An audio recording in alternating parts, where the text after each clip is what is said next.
Welcome to School Britannia, the podcast where two Aussies teach Brits their own history. This is my friend Beth. And this is my friend Claire. Welcome back, Beth. You all might remember Beth from our episode about Reading, where she explained to us why it is pronounced Reading and not Reading. And Beth, you were actually our first ever guest on the show, which I embarrassingly forgot about. I feel so honoured. Although not that you forgot about me. Honoured to be the first, but not forgotten. You were just such a natural, seamless part of the show that it was hard to think of you as a guest. I'll take it. I'll take it. Yeah. So for all of those who have listened to Taya's episode about the Norman Conquest and the English language, the things Beth talked about at the end of our Reading episode all happened after what Taya talked about. So you were chatting about like the great vowel shift in English, and you guys overlapped a little bit when you talked about the English hatred of the French that pushed English people who did speak a bit of Norman French to try and speak more English, which I found really interesting. That is interesting. I know, I love it. I love a good spiteful reason for anything. I mean, who doesn't? Yeah. And especially so interesting is we're recording this in lovely France, so it's even more topical. Yeah, so I'm still on holidays because that's my life. And Beth has come to join me to eat cheese and catch a little bit too much sun, maybe. Yeah, look, to be confirmed, but perhaps. We're having a lovely time, and we have some lovely history things to chat to you about. But first, Beth, do you have a good podcast you can recommend us? Do you know, I do. I listened to a great one the other day, which is actually by one of my friends / coach. She can be both, coach and friend.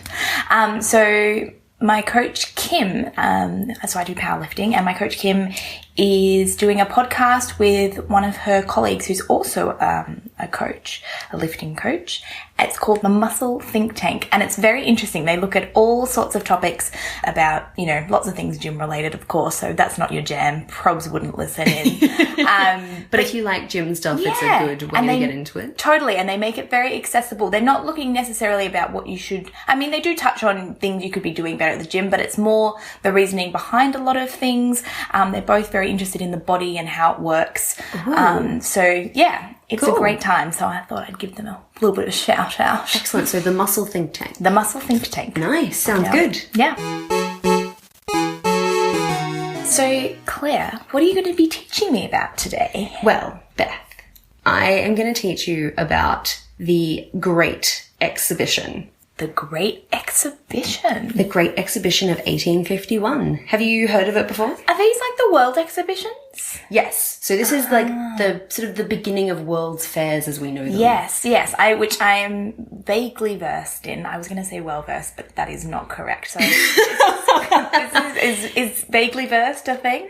I feel like they're one of those things that everyone kind of knows about. Like you've always heard of a world's fair. Yeah. But when you stop and think about it, you're like, wait, what is that? I actually went to an exhibition once in Vienna, who was hosted, I suppose, quite a few of the world's fairs, and that was the first time I've ever heard about it. This exhibition was amazing, and I was really into it. So tell me more. This is great. Excellent. So the first Great Exhibition was in 1851. Obviously, all previous exhibitions had been mediocre because all previous exhibitions had been in France. Oh. Which tells you a lot about the British. So the Great Exhibition was an international fair of technology and innovation. It was basically just a showcase of the Industrial Revolution and the Victorian Age and an homage to colonialism. And it just encapsulated everything that the Victorian era was. Like, it's like really interesting because it happened quite early in Victoria's reign, but it was like it highlighted all the big things of her rule, which I find interesting. But I think she'd only been on the throne for like 15 years when it happened, and she ruled for like 64 years. So it's interesting that this is like peak Victoria. Yeah. So early on. It was the brainchild of Prince Albert, Queen Victoria's husband, and Henry Cole, a civil servant. And because we've all definitely seen the movie Victoria, starring Emily Blunt. Of course. We all know that Albert struggled a bit with his role as like a supporting cast member to Victoria's reign and was always on the lookout for like projects to get involved with to keep himself busy. Because being rich is just, it's really hard. It's a tough gig. Oh, it's so hard. Yeah, you don't know the pressure people are under. Tell me more, Claire. Tell me more. So to this end, he joined the Royal Society for the Encouragement of Arts, Manufacture and Commerce, also known as the RSA, and ended up becoming the president. And this is where he met Henry Cole in 1846. So, as I said, the Great Exhibition wasn't exactly the first of its kind. The exhibition of products of French industry had been held in Paris between 1798 and 1849, but they focused only on French achievements. This Great Exhibition was going to be a worldwide bonanza of invention and technology. Interesting. Yeah. I think that's the one. Yeah, I must have got the names mixed up. These must have been the ones that I'd heard about because they were much more inclusive, so much more interesting. Yes. Being able to include all the world's and from things. then on it kind of became a worldwide thing. Like when you held a World's Fair, it was about, the world. Yeah. The ones in France were a little bit more insular, shall we say? Mm-hmm. Not like no that. shade on the French. So the point of the exhibition was to share human manufacturing achievements and innovation and for Britain to be exposed to new ideas. So Cole was really passionate about this and he, quote, persuaded Prince Albert that an international exhibition in London would educate the public and inspire British designers and manufacturers.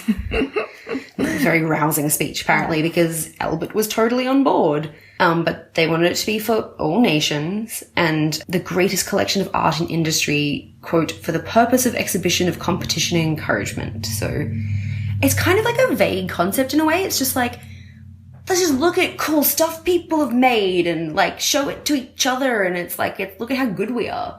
But I remember when I was going through this exhibition and I found it so amazing because I kind of put myself in the mindset of perhaps what people would have thought of like then. You know, they didn't have the internet. So if you were trying to incorporate all these new ideas, it would have, I think maybe for a lot of people, being quite mind-blowing that people were doing that things were being invented like this, that and the other. Exactly. Yeah, absolutely that. Yeah. Because it was so much harder to kind of showcase new things and get them out there into the public. Yeah. And so it was this, like, at the time, a huge phenomenon. Yeah.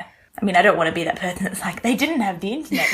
I know the world functioned without the internet. That's one of my common phrases. They didn't have the internet. But totally, like, I mean, you would have just been living in more of a smaller bubble. Your world was a smaller bubble. Totally. Yeah. But the government was less interested. So, like, you're enthusiastic, I'm enthusiastic, Albert was all for it, and the government was a bit like, really, though? Do we need to do this? Bummer. Yes. They were worried about the cost. And also there was some, like, fears of, like, oh, foreigners in our country, which is like, oh, wait, what? How familiar. It doesn't sound familiar at all, Claire. Gosh. Terrible. We laugh because we'll cry. But then someone said the magic words, self-financing. Say what? And suddenly all they cared about was doing it better than the French. So they set up a commission in 1850, creatively named the Royal Commission for the Exhibition of 1851. And what a name. Got to work organising this bad boy, which they managed to plan and organise in just 16 months, which I'm impressed. I'm impressed. Heck. It was a massive feat when you consider that part of the preparations for this was designing and constructing a massive building to house the exhibition in. It's pretty cool. No, it's impressive. Yeah, so the Royal Commission ran a competition to determine the design of the building, and within 3 weeks they had received 245 entries, including 38 international submissions. They were all rejected. Right. People were mad. Yeah. Okay, go on. Why the rejection? They were all really expensive or really complicated designs that wouldn't get completed in time. Mostly they were expensive or weren't really fit for purpose. But one of the ones they rejected, the guy was so mad he tried to sue them because he was like, my design is amazing. And they were like, it's kind of not though. Like, we're just not into it. I wonder if they put out standards prior to that people had to meet. Or... Yeah, I think they did. I think they put out a brief and it just wasn't met by what they were getting. But then renowned gardener Joseph Paxton got interested in the project and he met up with Henry Cole to discuss it. And with Henry's backing, he decided to submit a design. So he wasn't just any gardener. He was this like gardener to the stars. He was the head gardener for the Duke of Devonshire, William Cavendish, and he designed public gardens and stuff before. He'd experimented a lot with glasshouse construction and he built the Chatsworth Lily House, which is this really fancy glass house that was built specifically to house specimens of like those really huge water lilies. Oh, beautiful. Yeah, that they hadn't ever been able to grow in the UK before because no one had built a glass house capable of housing one. So he did that. So he was quite qualified. But he got really excited after this chat with Cole and he went straight to the site in Hyde Park that had been marked out for the building. So he was really excited after his chat with Cole, and he went straight to the site in Hyde Park that he'd marked out for the building. And then 2 days later, he just did like a quick doodle of his initial concept on like some blotting paper. Yes. But it managed to incorporate all the basic features of the final building. And within 2 weeks, he had it all planned and costed and submitted to the commission. Oh, what a champ. Yeah, and you can still see the drawing today. It's in the Victoria and Albert Museum. Uh-huh. And it does look almost exactly like a really simple line drawing of what the building ended up being. Oh, it's amazing. Identical. Yeah, it's really cool. So the commission were now under like a lot of pressure to accept a design because the exhibition was scheduled to open in like a year's time. So they accepted Paxton's design and they accepted a bid from Fox Henderson & Co. engineering firm for the construction. And it was all a go-go. Have you seen images of what like this building looks like from... Never. Okay. It's amazing. We'll of course post pictures of it, but it is just all glass. The whole thing is made of glass with some steel, but like the main feature is the glass. Oh, how gorgeous. Yeah. It's basically just a giant greenhouse, but one of those like really beautiful, ornate Victorian era greenhouses. Mm-hmm. But it is huge. Like it's really big. So it came to be known as Crystal Palace because of all the glass. And Paxton continued to be excellent. Not only was he able to design and build the largest glass structure yet created from scratch in less than a year and complete it on schedule and on budget, he managed to change the design of it last minute to have this arched ceiling across like the middle of the building to prevent the destruction of some elm trees in Hyde Park, which had been really controversial. Say what? It's insane. But he still did it on time and on budget, despite that change. And remind me of the year again. Sorry, numbers ain't my thing. 1850. No flippin' way. It was insane. That's incredible. Yeah. He was knighted by Queen Vicky for his work. Oh, Vicky would have been well pleased. So chuffed. He was just like a master project planner. Yeah. Just like so much respect for the man, which man. I never say on this podcast. It's a rarity. So in the end, it took them just 5 months to build it using the power of 5,000 men. It ended up being 564 meters long, 159 meters wide, and 41 meters high, with a 71,794 square meter floor.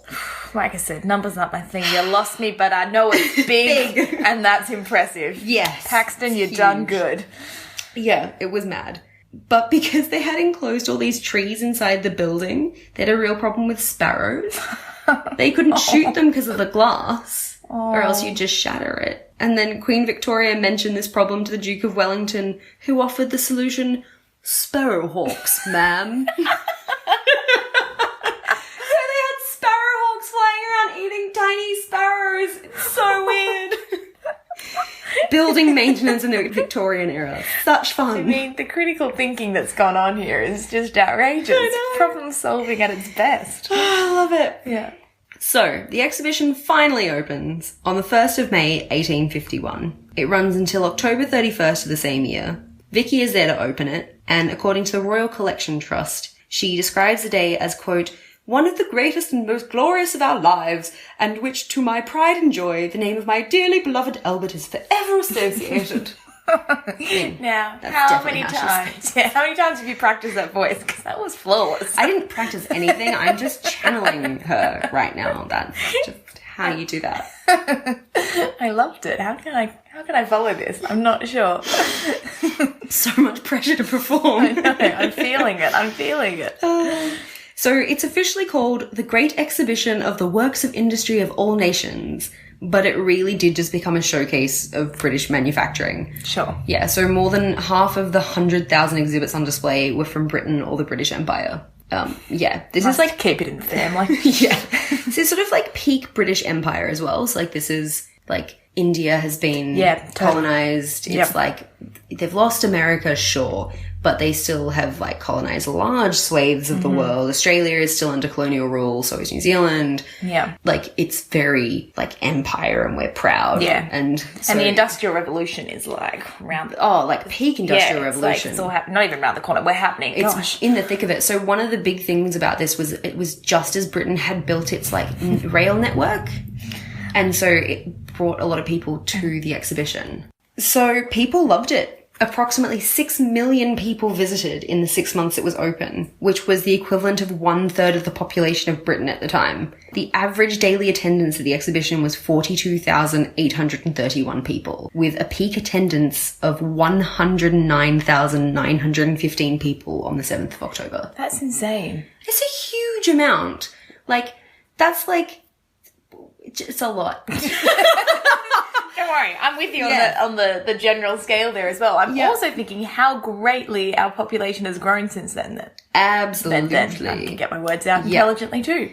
Yeah. 6 million was only 1/3. To think London is now like 9 million. Yeah. That's bonkers. Well, the Industrial Revolution was the beginning of the population boom, but this is sort of like the boom hasn't quite happened. No, this is modernity the setup hasn't for what quite allowed happened that to yet. happen.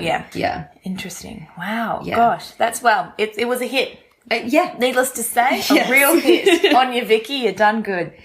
So lots of famous people visited. Vicky took the kids to see it 3 times. Oh. She did have 11 children, so she had a lot of kids to keep entertained. There was a few rounds to go through. Yes. Charlotte Bronte was there. Lewis Carroll, Charles Dickens, George Eliot, Charles Darwin, European royals, anyone who was anyone All went the to red see carpet gals and boys. Wow. But it was also accessible to the masses. So the price for tickets went down the longer the exhibition was on. Yeah. So a day ticket cost £1, which went down to 5 shillings by May 22nd. I don't know what any of these numbers mean. No. Just FYI. But things were going up, they were going down. Yeah. Noted. And it went down to a single shilling on weekdays by the end. And these were the most popular tickets amongst the working classes. They sold 4.5 million single shilling tickets. And Punch magazine observed there being no privileged order but the order of arrival. Amazing. Which is cool. Yeah, I like that. I really dig that. That's there was no exclusive areas that you could pay extra to get into, nothing like that. You paid your shilling and you got to see, what the rich people who'd paid more at the beginning of the exhibition got to see. Yeah. And you got access to something which demonstrated, work and progress in society, which I think is something maybe at the time not everyone had access to. Absolutely. Yeah. No, and it's also great. you got to go and see the things that you were possibly going to be working with in a factory one day, which I think is if you're going to be the workers of these machines, you should get to be engaged in the construction and invention of them as well. Yeah, 100%. Yeah. Charlotte Bronte said of the exhibition, quote, "It is a wonderful place, vast, strange, new, and impossible to describe. Its grandeur does not consist in one thing, but in the unique assemblage of all things." Which I thought was really cool. I'm that sounds amazing. Yeah. She's really selling it to me. She is, yeah. That was a good sell. So what exactly were these exhibits, Beth? Oh, yes. I did ask that, yes. There was a handy official catalogue that lists exhibitors not only from throughout Britain, but also from its colonies and dependencies, and 44, quote, foreign states in Europe and the Americas. There were 13,000 exhibitors in total and 100,000 items on display. Gotcha. Yeah. So there were kitchen appliances, steel making displays, a reaping machine that was sent from the United States. There was a setup that showed the production of cotton from the picked cotton plant through to the woven cotton material. Oh, wow. That's why this place was so flippin' huge, because you had to house these massive displays. Of course, that would have been enormous. There was a jacquard loom, which is a power loom for weaving fabric, but it massively simplifies weaving fabric with complex patterns, such as damask and brocade, which is fabrics that are all sort of one color, but one side is slightly different to the other. Oh, yeah. So you can sort of see a subtle pattern in them. I know what you're talking about. Yeah, I'm not explaining it very well. No, but I get it. Yeah. There was also the Koh-i-Noor diamond, which means the Mountain of Light, which was the world's largest known diamond in 1851. Which came into the possession of the British Crown Jewels after it was ceded to Queen Victoria when the British annexation of the Punjab happened in 1849. So it was this really new piece of treasure, basically, that was this huge symbol of British colonial power. So that was very prominently on display. Yeah. There was also the Daria or Daria-i-Noor, which is one of the rarest pale pink diamonds in the world and is part of the Iranian crown jewels that was exhibited. It's just a super pretty soft pink diamond. Yeah, I was going to say that's quite famous Iranian jewels, aren't they? Yeah. I'm not super into diamonds and jewels and things, but when they're that big, you're it's pretty spectacular. Yeah. Even I can see how that's valuable. Yeah, totally. Matthew Brady exhibited his daguerreotypes, the first publicly available photography process, and he won a medal for it. Cool. William Chamberlain Jr. of Sussex exhibited what may have been the world's first voting machine, which counted votes automatically and employed an interlocking system to prevent overvoting. Oh, wow. That's quite cool. Good job, Bill. Did it include the vote for women too? Did it have that? Oh, Lord, no. Women's dainty fingers couldn't possibly operate such a complex bit of machinery. Oh, sorry, I didn't think so. Never. What a question. Foolish of you, Beth. That's why you're not allowed to vote. The first modern pay toilets were installed, with 827,280 visitors paying the 1 penny fee to use them. The toilets remained even after the exhibition was dismantled, and spending a penny became a euphemism for using a toilet. So interesting. I love that. Yeah, which I think is something Ellie and I talked about in the episode about bathrooms, which is episode 11. If you want to go back and have a listen, Ellie chats about the strange and wonderful history of bathrooms in Britain, which blew my mind in so many ways. It was just so many things I didn't expect. And this was one of them, was the idea of being able to pee in public. It was not really an easy thing to do for a lot of history.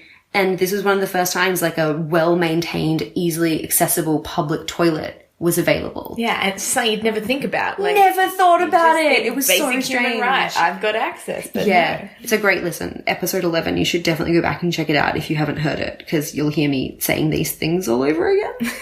But you'll hear Ellie telling you lots of really interesting things as well. Definitely worth a listen.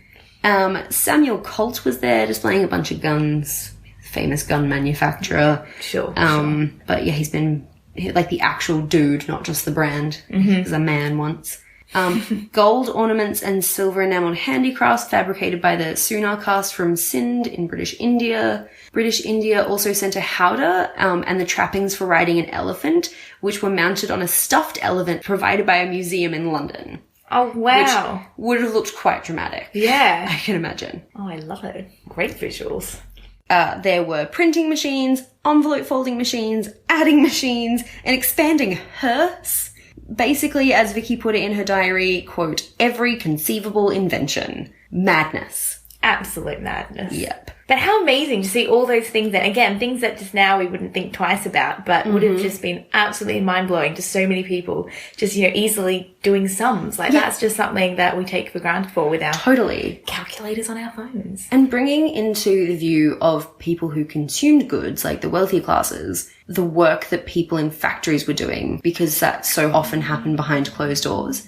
Like, hey, this is how the cotton you're wearing is made. FYI. Yeah. Like, sure, we're showing it to you in extremely sanitized conditions, and we're not showing you the slave plantations on which the cotton is grown, or the child labor we're using to mill the cotton, but still, just like the act of seeing it made would have been really new for the upper classes, and then, like we said, for like working class people getting to come and see, the future of things they might be working with was really interesting. Yeah, so it was just this huge cross-class, cross-cultural exchange. It's amazing. Yeah.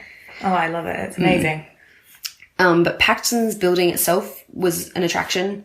So the production of sheet glass that was cheap but strong enough to make such big things had only been introduced in Britain in 1832, so like not even 20 years earlier. And people were amazed by an enclosed building that needed no interior lights thanks to its transparent walls and ceilings. So like people would come just to see the building and just to experience walking through a glass building of that size. Yeah, it would have been such an amazing sight to behold. That would not have been commonplace whatsoever. Yeah, like, absolutely not. Yeah. It, like, the more I talk about it, the more I'm like, I want to time travel back to this. I know, seeing people's faces yeah. would have been amazing. So often the things we talk about, I'm like, oh, that was really grim. But no, I'm listening like, this sounds amazing. Yeah.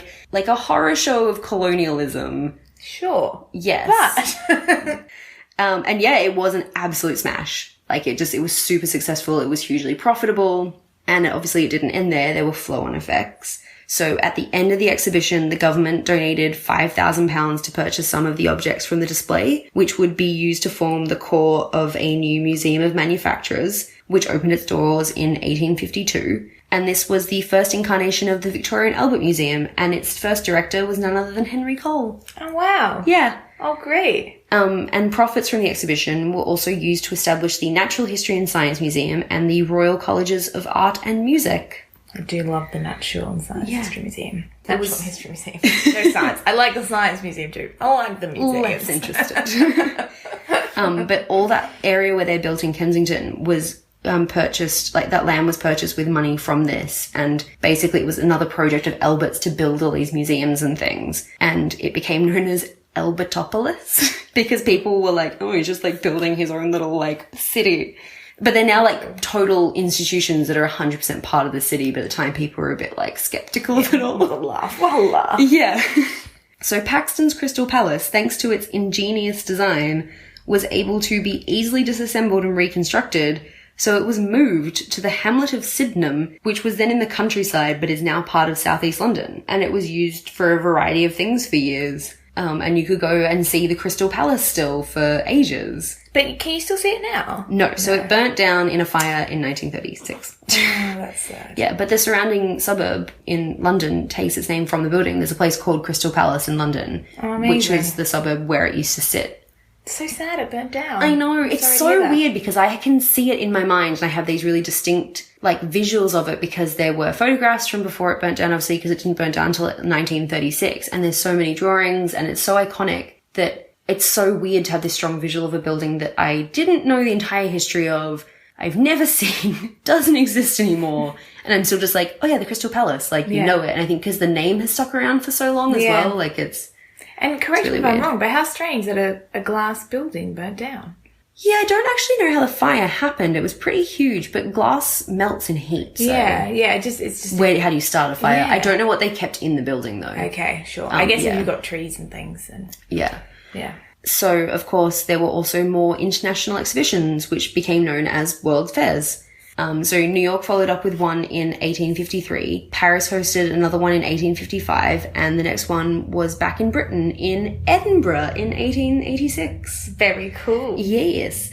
It was held in the Meadows, and Prince Albert Victor, which was one of Vicky's like million grandchildren, cut the ribbon to open the exhibition. And they reconstructed an entire 17th century Edinburgh street inside the exhibition hall and had a model dwelling house of the future that stood nearby and incorporated all of the modern conveniences that the Victorian era could potentially supply. Oh my God, that's amazing. Why don't we do these still? These sound great other than the colonial, factor. But I mean, it sounds so great. I'd love to go. Well, Beth, if you would like to go to one, there's one in Dubai in 2020. Do they really still happen? They still do them. I think it's every 2 years they do another one somewhere else. Yeah, so they now have sort of themes. Like I know the 2015 one had like a clean energy, clean future kind of theme. Mm-hmm. They still showcase them. They're more industry events now than like general public events. I'm not sure. I assume the general public can still attend, but I just don't think we're as interested because, like you said, we have much more access to that kind of information now and we have much more technology in our lives. But yeah, they still happen. That's cool. Yeah. So it's just this one thing that Albert got in his head that he wanted to do and he ran with it and it has just had this huge impact and it was such a like iconic moment in the 1800s and a really iconic moment of Queen Victoria's rule. Amazing. Yeah, it's fascinating. Wow. Yeah. The royals, they do things, hey? They do get some shit done. I will give them that. So Beth, what are you going to teach me about today? Well, Claire, I thought today I'd chat a bit about the Highland Games. Ooh. And the lifting. Fun. Of heavy things. Yes. Nice. I wish everyone, when I said, let's talk about lifting heavy things, everyone could be that enthused. I wish. I like to think I'm an extremely powerful person, which is an illusion I've managed to maintain my whole life. So I'm very into this concept. Yeah, keep with it, Claire. So... As an Australian, I think I get particularly excited about the notion of Highland Games because they're so Scottish, aren't they? The concept, where else in the world do they do things like this? I think for anyone who's listening and doesn't know what the Highland Games are, very unlikely, I know, but they're essentially an event that has things such as, the classic piping, the drumming, but I think my favourite part is the heavy athletics element to it. Which I guess is where the games part of it comes in. Totally. The kind of the heavy athletics that they include are things like the caber toss, which is kind of where you chuck or toss a really long stick. I wish I could demonstrate, but radio. We might put up some pictures. Definitely of them put some pictures on Instagram of a caber toss. Totally, a caber toss. Interesting. Yeah, very tall pole. It's great fun. A stone put, which is, I guess, similar to the traditional shot put, but a larger stone. The Scottish hammer throw. A weight throw, which is where it's a ball on a chain, but it's thrown for distance. Oh, how positively medieval. Mm-hmm. And then you've also got a weight over the bar, which is, again, ball on the chain, but you're throwing it for height this time. So it's kind of got to go over the bar. Yeah. We have a sheaf toss, which is a pitchfork, which is used to hurl a burlap bag, which generally is like just a straw bag, which is filled with things. So that's the sheaf toss. Wait, sorry. You are... You've got a pitchfork. Yeah, so you've got the pitchfork, which picks up a burlap bag stuffed with straw, and then you hurl it. What is like flying through the air is the burlap sack full of stuff, but you are using the pitchfork to toss it. Yeah. Kind of like a lacrosse. I guess so, but you get it from the ground. You kind of stab it from the ground. Oh my God. And then you toss it. Madness. Mm-hmm. So great, right? So yes. Great. Yeah. There's stabbing and throwing. I'm into it. I know. I mean, who couldn't be? I think you'd find me someone who's not. I'm going to leave it there. And then the last one, which is a maid leisk, which I think I'm saying wrong, which is also known as lazy stick. And this is kind of like, tug of war, yes. Where there's two people, you're trying to get the rope over that side. I feel like this is a variation of that, but there's a stick that it's just two people and they're holding a stick which goes horizontally and you're holding it and you're trying to get the stick onto your side. So it's like a tug of war, but with a stick and just two people, and you've got to have your feet on the ground, you're sitting on the ground and trying to get that stick onto your side. Again, we'll put up pictures, as I can appreciate I'm not doing the best at describing some of these. But yeah, I mean, who could not love the Highland Games, right? So intrigued. Such an event. And it is a whole production, and there's always like music. Yeah, and it's food other things. I mean, that's my favourite part. I've kind of made it seem like the whole thing. But like I said, there's music, there's entertainment, there's drums, there's piping, there's dancing, and it's like a few days of events. Sometimes, some days are just a one-day event. Okay. But, yeah, actually, I think traditionally they're mostly like a one-day event. Oh, okay. Yeah. That's a good question, Claire. But in my experience thus far of what I've heard, apologies if others do tell us if you've been to Highland Games and you have better information. Yeah. I guess I hear you ask, Claire, when did these games begin? When did these games begin, Beth? Yes, you read my mind. So pretty much everyone mentions King Malcolm III of Scotland being the initiator of the Highland Games in the 11th century. Shit. And apparently this guy proposed a foot race at the majestic summit of Craig Connick, which overlooks Braemar, which is in the big national park. Cairngorms. Thank you. I mention it later. I always forget that name. I only know it because there's a coffee shop in Edinburgh with that name. Yes, I only know it because I went through it, but I continue to forget the name. But yeah, the story goes that his motive was to uncover the fastest runner of the bunch so that he could have a really swift royal messenger. Oh, smart. So that's what everyone mentions. That's where the Highland Games kind of all kicked off, as it were. And yeah, many adhere to the thought that the game started as a type of war game or as a means of sifting through the ranks so that you could find the best candidates to serve the clan chieftains. So focusing on strength and agility. But again, the reason that we have music and entertainment still at the games is because musicians and dancers were also kind of sought to add prestige to the clan. So you wanted strength, you wanted agility, but you also wanted someone to entertain you. Show off. Yeah, it needs to be a good time. You want to have fun what are people you around. supposed to do while all these guys are throwing rocks? Like, if you're not the one throwing the rocks, like, you need something else going on. Yeah, you got to entertain, man. So that's kind of where it all came about. But then we see in 1746, so that's a long period of time where we had these Highland Games going from... And they happened, like, regularly? Yeah, but they did seem to often be as means of kind of sifting out the entertainers, the strong guys. So is there, like, the Highland Games? Or is there, like, regular meets of just Highland Games that are organised by different people? Yeah. So the one that's apparently the oldest is the one that's... was held in, or is still held in Fife. That's the oldest of the games. But they are certainly all around the country. And these days, they are so common. There's Highland Games commonly held throughout the year in different locations. But there's not like, it's not like the Olympics where it's like everyone's doing the like low level Highland Games to get to the Highland Games. No. Right. No. Although there is something that I'll talk about a little later on where there's a specific Highland Games where they house what's known as the Dinny Stones. And I'll tell you a little bit more about that. I'm looking forward to this. Yeah, we did have a bit of a break though, where the Highland Games did stop. And this was in 1746 when Prescription Acts were passed to dismantle Highland life, culture, society. So this was post-Battle of Culloden. Just after Culloden, when, that's right. Yes, the Jacobite Rebellion failed and British rule really came down hard in Scotland. And the Highland clearances started and... all the sheep. Yeah. There was lots of rules against wearing like tartan and having clan allegiances and being really openly Catholic and things like that. Yeah. That makes sense. Yeah, totally. And it's also, is it when like a lot of the places got sold off because they found that sheep were a more profitable? Yes. So this was also something we talked about in the Right to Roam episode, which is the same episode, the bathroom episode, interestingly. So episode 11, it's a cracker. Yeah. Basically it was in the south in England and Wales, it's called the enclosures.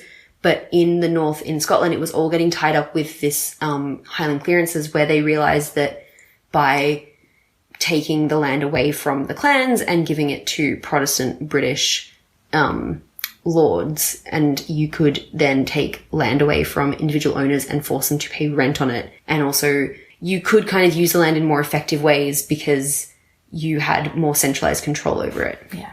Sheep was something I remembered from yours. I don't know why. That was the thing that really stood out. Interesting. I don't feel like there was a lot of sheep chat in that one. Unless Ellie just told me about it. But, you know, that's cool. It was done slightly differently up in Scotland because it wasn't the same Acts of Parliament as the enclosures, so I didn't talk about it as much. Yeah. In Scotland, it was done through what government was doing with the Highland clearances, which was all about dismantling Scottish identity and nationalism to cement English rule up north. And I can absolutely see how removing Highland Games would have been caught up in that if it's a real national pride thing and it's a lot of displays of, you know, culture and things like that. Yeah. But luckily in 1815 the games were back. So the Braemar Gathering, which is the site that I mentioned before, which is just there in the Cairngorms, and it's arguably the most famous because of their royal connections. But yeah, this set of games, it had its roots in King Malcolm's race, but its modern incarnation began in 1815 when a mutual assistance with the Society of Wrights, also known as Builders, was formed in the town. Like shipwrights. Yeah, totally. That's the only context in which I've heard the term rights as a builder. I had to look it up but you're right, shipwrights I'm familiar with, but yeah. Interesting. So the workers were to hold a procession every year, and in 1832 foot races were held for the first time, and ever since then they've been run every year. And these games were attended by Queen Victoria in 1838, and since then they've had so much royal support. So Vicky got her fingers in every damn pie. She does, right? She was notoriously like really into Scotland. Yeah. She was like obsessed with the country. She was credited with kind of like the revival of tartan because she really liked it, so she allowed lots of people to wear it. And it was like Albert who bought Balmoral, the castle that they famously go to every summer now and stuff. Yeah. No, there's some gorgeous pics of Queen Vicky up at the museum in Braemar, which I visited a few months ago. Amazing. Also some great pics of our mate, Queen Elizabeth, who's obviously Queenie now, who's also into the game. So Braemar, like I said, is the most famous because of their royal connections. Lizzie too at the Braemar Games. Yeah, so she's super into it. And yeah, it's a beautiful site. If you ever have the opportunity to go up there, the museum's lovely. The Highland Games site is lovely. I'd love to get to a Highland Games there one day. Definitely on the to-do list. So yeah, like we said, Queen Vicky definitely helping out.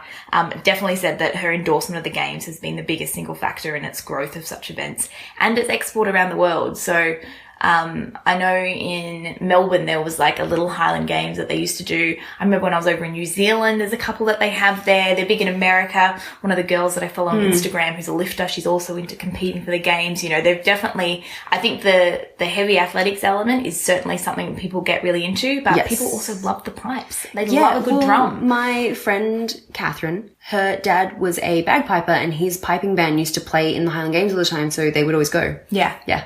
Amazing. So, yeah, in case you can't tell, I do like the heavy lifting bit. Have I mentioned that to you, Claire? Do you power lift or something in your spare time? Yeah, no, I do. Have I heard of you talk about that occasionally? I'm into it. I'm into it. So I have to say, obviously we mentioned all those fun different types of lifts that they do, but I think my favourite is the lifting of the heavy stones. I like the stones. And, I think sometimes it's quite difficult for me to get my head around why I enjoy it as much as I do. I like to think I'm quite academic. Why do I just like picking heavy things up and down? But hey. Because it's such a simple pleasure. Like, we all live in a human body, and so you have to find ways to enjoy experiencing the physical nature of, the body that you're in. And I think lifting is such a powerful thing to do. Yeah. And it almost becomes a bit meditative because you have to concentrate very hard on lifting that heavy thing, because if you don't, you can really hurt yourself as well. Like, a lot of concentration and focus goes into that. But for any of those who have no idea what to picture when I'm talking about these stones, so the first stone I'll tell you about is known as the Atlas stone.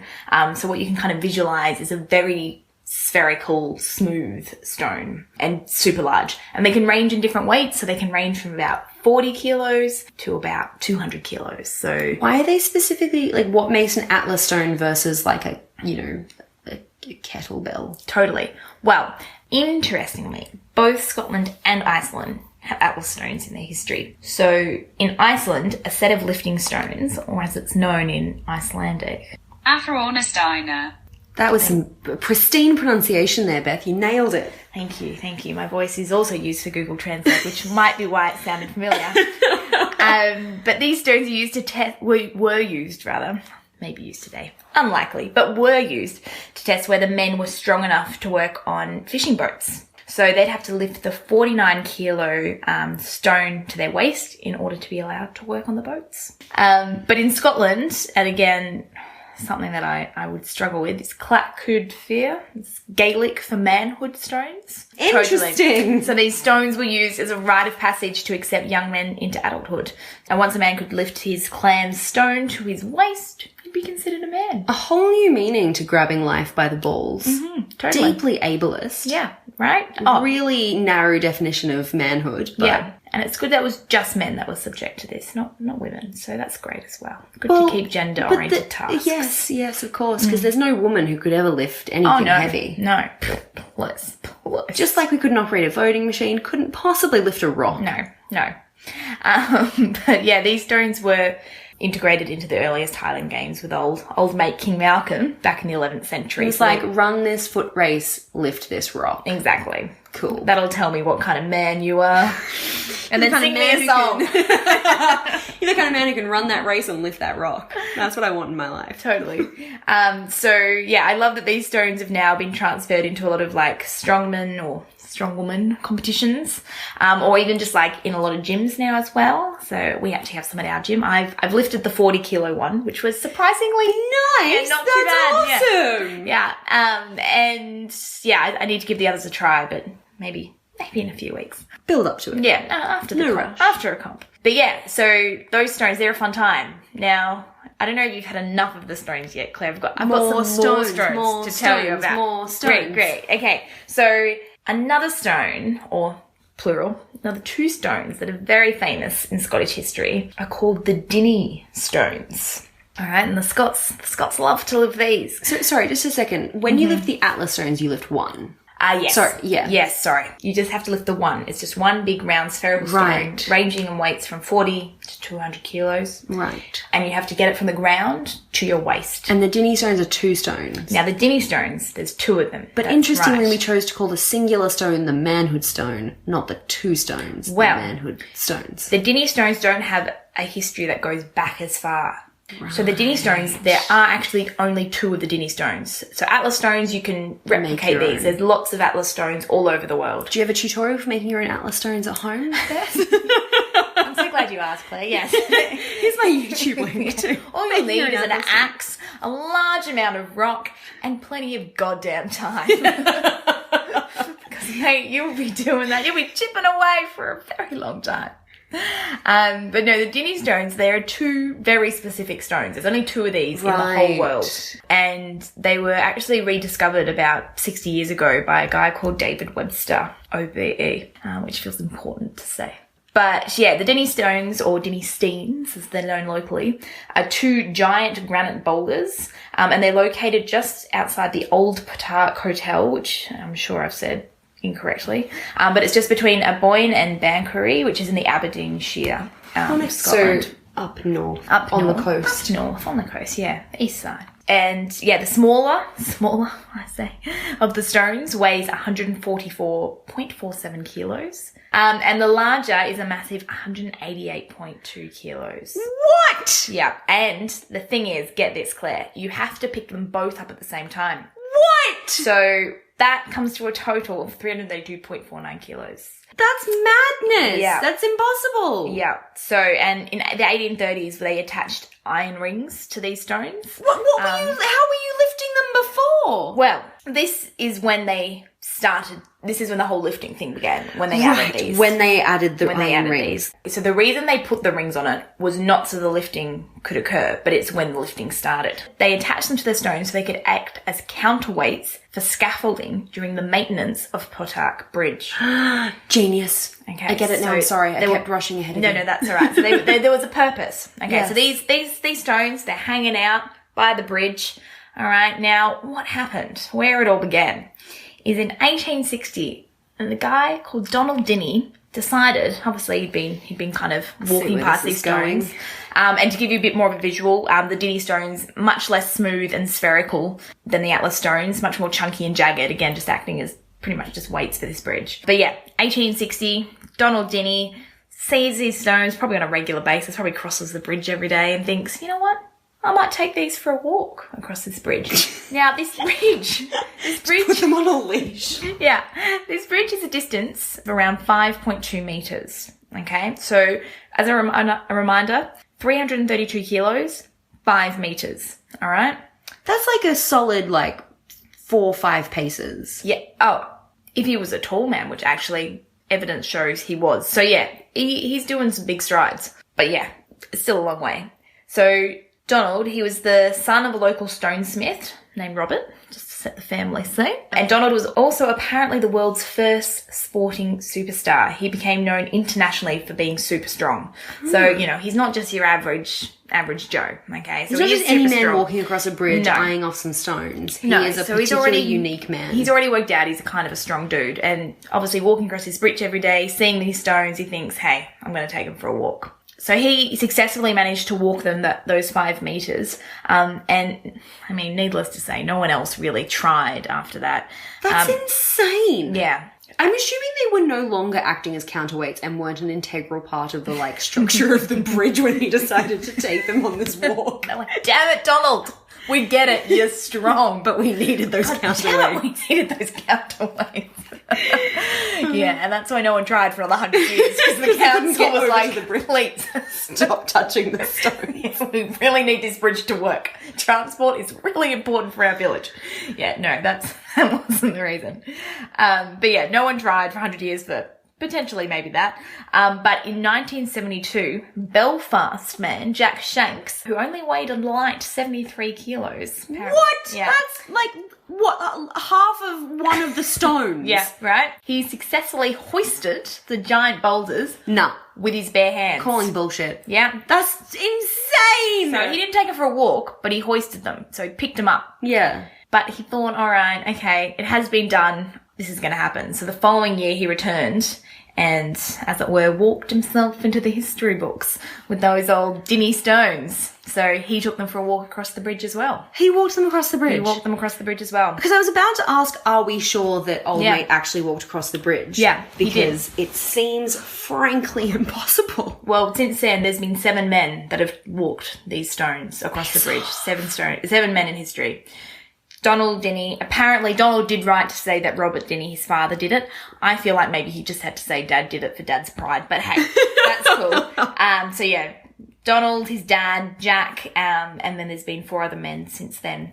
Wow! I did get a bit frustrated with the website because it had a little thing at the bottom that said, have you lifted the stones? Feel free to contact us with the details of your adventure so we can welcome you to the Brotherhood.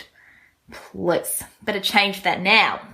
Kids, because we've now got a whole lot of boss women who have lifted the stones. Yes. Which I'm going to tell you about very, very soon. But I did come across an interesting, fun little article.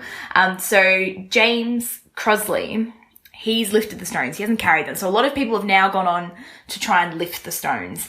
The carrying is a much more difficult extra thing. So the Aboyne Highland Games, which happens in August, is where, and right near Patak Hotel where the stones live, they have Highland Games every August, once a year. And that's when people come and try and lift the stones.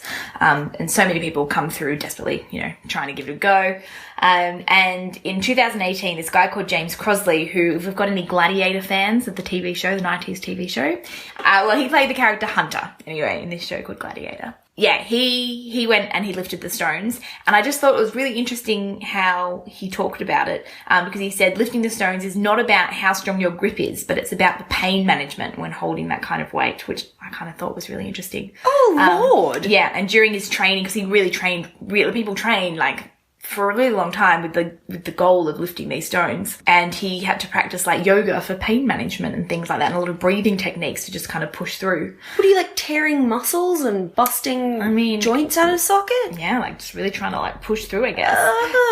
But the best thing was, he goes, when he talks about his experience with the lift, he goes, my hands were torn. I thought I'd peaked. I only had one more go and I thought I should just leave it. And he's like, no, I started getting feelings back in my hand. So I put on the Rocky soundtrack and I just went for it. Thought, bless ya. Yeah, so I thought that was pretty cool. So it's become quite a common challenge. Claire, if you're ever feeling it, if you ever, it comes around August next year, you want to go give them a try, let me know. I'll happily give them a go with you. I will support you in trying, Beth, right? Thanks so much. Know my limits. Yeah. Well, lots of other women have smashed it though. And I think Tell me more of these ladies. So it became a bit of a complicated timeline, but I think I finally got it straight. So in 1979, we have a boss gal called Jan Todd, who was the very first woman to lift the two. And Jan Todd is also a bit of an academic queen who was the first to write about the history of the barbell, which is what we now use to lift weights in the gym. Oh, cool. And funny fact as well, David Webster, who we mentioned earlier, is also a bit of a strength academic. So these two write a lot about the barbell and strength and history and anyway. Fellow history nerds. Right. Good so on them. they're lifting heavy shit and they're writing academic fun stuff. I mean, your kind of people, Beth. They're my people. So yeah, so we had Jan Todd, 1979. It then took almost 40 years for them to be lifted again, and very proud to say it was an Australian. And so fun. Nice. She wasn't even planning on doing it. It's just over here holidaying with the parents. Happened to be in the area during the games and thought, was she a lifter by trade or? Was obviously a bit of a lifter and lifted things back home, but hadn't trained for it. The Dinny Stones, a lot of people train for it. But she just thought, hey. Did she play the Rocky soundtrack? There was no mention, but I wouldn't be surprised if this is the constant variable. And yeah, so that was pretty cool. And then in January this year, we had the third woman do it. But even more impressive, a lot of people, when they pick up the stones, they use straps, which they put around their wrists, and then it also goes around the handle of the stones. Right. And that assists with your grip. Right. And it makes a huge difference. I can talk from experience when using it for lifting things in the gym. So Emma Jane was the first to lift them without any straps, which a lot of people use to lift them. So it's a pretty big deal. And then just this month at the most recent Aboyne Highland Games, we had the fourth woman who smashed the record for female lifting. And yeah, she lifted them. She's also been considered the world's strongest woman since about 2016. So she's an absolute boss. What's her name? Name's Donna Moore. Donna Moore. Good on you. So yeah, even though she's the strongest woman since 2016, still impressive that she got those babies off the ground. Yeah, it seems like it's such a mental challenge rather than just the physical challenge. 100%. So yeah, that's a bit of the history of the stones. That's so cool. I find it all very inspiring, and hopefully I can just keep lifting things and maybe become like the chief of a clan or something, because that seems to be what I'm leading up to. We need to get you competing at some Highland Games so we can get you some good Highland clan cred. Yeah, I need to become a clan chief ASAP. This is the only way. I'm not sure that's how it works, but I appreciate your enthusiasm Yeah. and motivation. Yeah. I mean, maybe I'll become a good royal messenger. I mean, it's good. It's good to know I've got some long-term goals for me now. Yeah, that's so fascinating. Thank you so much. I didn't know about the stones. They're so weird. They are so weird. Love And it. it's such a, I just find it so fascinating, the concept that everyone's coming around just to lift up these heavy stones. But hey. So cool. Yeah, it's fun. Awesome. Thank you so much. So if you want to hear more history tidbits, you can find us wherever you listen to podcasts. Please rate, review, and subscribe so that other history buffs can find us. If you want to know what sources we use, please go to our SoundCloud page. The link is in the description. You can also find all of our old episodes there, including the infamous episode 11. And today's homework is to watch a video of a caber toss. I promise you will not be disappointed.